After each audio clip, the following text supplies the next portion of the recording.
कृष्णमूर्ति कहते हैं कि बिना गुरु के पाया जा सकता है, लेकिन जरा मजे की बात समझना, विडंबना समझना।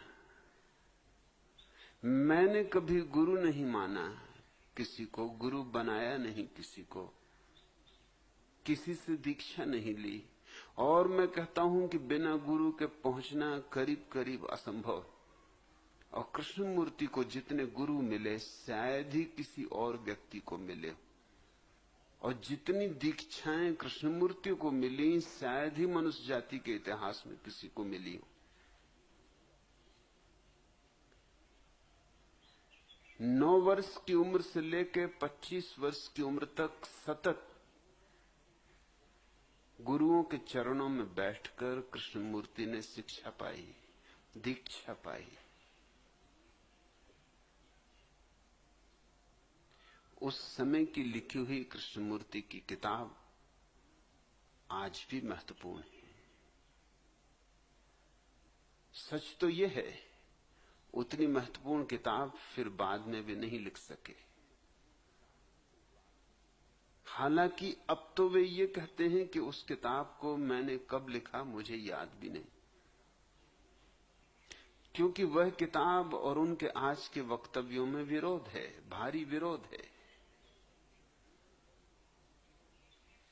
इतनी हिम्मत तो नहीं उनकी कि विरोधों को अंगीकार कर लें,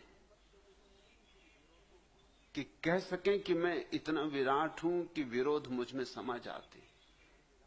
तो एक ही उपाय है कि कह दें कि मुझे याद ही नहीं कि कब मैंने वो किताब लिखी। मैंने लिखी भी या किसी और ने लिखी ये भी मुझे पता नहीं। मैंने लिखी या मुझसे लिखवा ली गई ये भी मुझे पता नहीं। किताब का नाम है at the feet of the master, Shri गुरु के चरणों में, और उसका एक एक वचन महत्वपूर्ण है। मनुष्य जाति के इतिहास में जो थोड़ी सी महत्वपूर्ण किताबें लिखी गई उनमें से वह किताब एक है।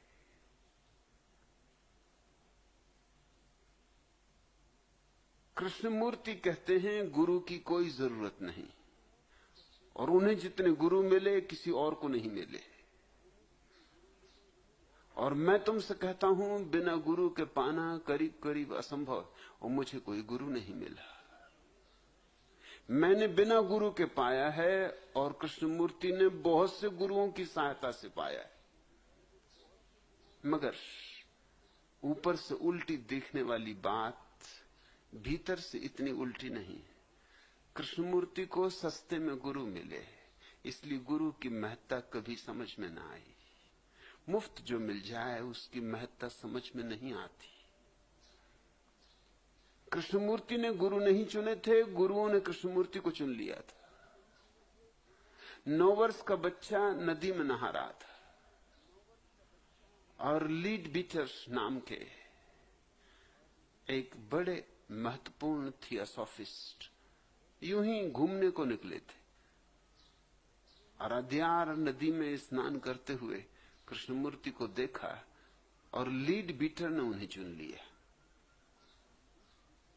एनी बिसेंट को खबर दी, जो कि थियोसॉफिकल आंदोलन की प्रमुख थी, कि ये जो बच्चा है विश्व गुरु हो सकता है, जगत गुरु हो सकता है। लीड बीटर में ऐसी क्षमता थी कि दूसरे के अंतरतम में प्रवेश कर सके, दूसरे के भावों को समझ सके, दूसरे की संभावनाओं को देख सके। बीज में छिपे हुए फूलों को देखने की क्षमता लीड बीटर की क्षमता थी। और लीड बीटर ने जितने लोगों में क्षमता देखी वे सारे लोग बड़े महत्वपूर्ण सिद्ध हुए। लीड बीटर ने ही जर्मनी के प्रसिद्ध विचारक तत्वविद स्टाइनर को चुना था, छोटे बच्चे की तरह। उसी ने एनी बिसेंट को खबर दी थी कि ये बच्चा बड़ा अद्भुत भविष्य लिए हुए, ये कली 1000 पखरियों वाला कमल बनेगी। और यही हुआ। स्टाइनर पिछले 100 वर्षों में जर्मनी में जो सर्वाधिक प्रतिभाशाली लोग पैदा हुए उनमें अग्रगण्य है। लीडबीटर ने इस तरह और लोग भी चुने, छोटे छोटे बच्चे जिनको कोई देख के कह भी ना सकता था कि इनके भीतर ऐसी क्षमता होगी। एनी बिसेंट ने लीडबीटर की बात मान ली, कृष्णमूर्ति के पिता को संपर्क किया। पिता थे गरीब, मां की मृत्यु हो चुकी थी कृष्णमूर्ति की। पिता को वैसे ही कठिनाई थी बच्चों को बड़ा करने की। एक साधारण क्लर्क थे। उन्होंने सोचा ये तो सौभाग्य हुआ, अगर एनी बिसेंट गोद ले ले तो इससे अच्छा और क्या। इस तरह कृष्णमूर्ति एनी बिसेंट की गोद चले गए और एनी बिसेंट उनकी पहली गुरु, लीडबीटर उनके दूसरे गुरु, और फिर थियोसॉफिस्टों में जितने भी महत्वपूर्ण ध्यान को उपलब्ध व्यक्ति थे उन सभी ने कृष्णमूर्ति को दीक्षा दी। उन सभी के संपर्क में कृष्णमूर्ति को बड़ा किया गया। इसलिए कृष्णमूर्ति को जो मुफ्त में मिला उसका मूल्य मालूम नहीं होता।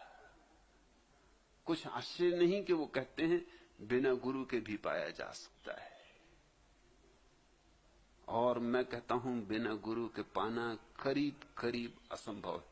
करीब करीब कहता हूं क्योंकि ये तो नहीं कह सकता कि बिल्कुल ही असंभव है।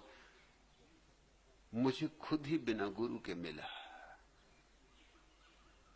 लेकिन मुझे कठिनाई पता है कि बिना गुरु के कठिनाई कैसी है। कठिनाइयां बहुत हैं। एक तो अनंत मार्ग है, किस मार्ग से जाओ, किस आधार से चुनो, कोई तुम्हारे पास कसौटी नहीं। और एक रास्ता पहुंचाने वाला है, 1001 रास्ते भटकाने वाले। उन 1001 रास्तों को काटना और एक को चुन लेना। संयोग से ही कभी हो जाए तो हो जाए, अन्यथा लंबी भटकन, जन्मों जन्मों की भटकन। फिर ठीक रास्ता भी मिल जाए संयोग से, करोड़ में एक मौका, तो भी ठीक रास्ते से भी भटकने के हर कदम पर उपाय। अगर ना भी भटको तो ठीक रास्ते पर भी हर पड़ाव ऐसा लगता है कि मंजिल आ गई। हर पड़ाव पर ऐसा लगता है कि पहुंच गए, क्योंकि हर पड़ाव पर ऐसी शांति, ऐसा आनंद,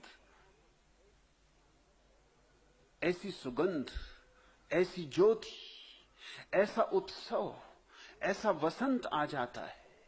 हर पड़ाव पर मधुमास ऐसा गहरा जाता है, ऐसे गीतों का फूटना, ऐसे घूंगर का बजना, ऐसे वीणा का छिड़ जाना कि लगता है अब और इससे ज्यादा क्या होगा। भरोसा नहीं आता कि इससे ज्यादा भी कुछ हो सकता है, कि इससे भी पूर्णतर की कोई संभावना है। कौन कहेगा कि रुक मत जाना, चरे बेथी चले चलो, चले चलो, अभी और मंजिल है।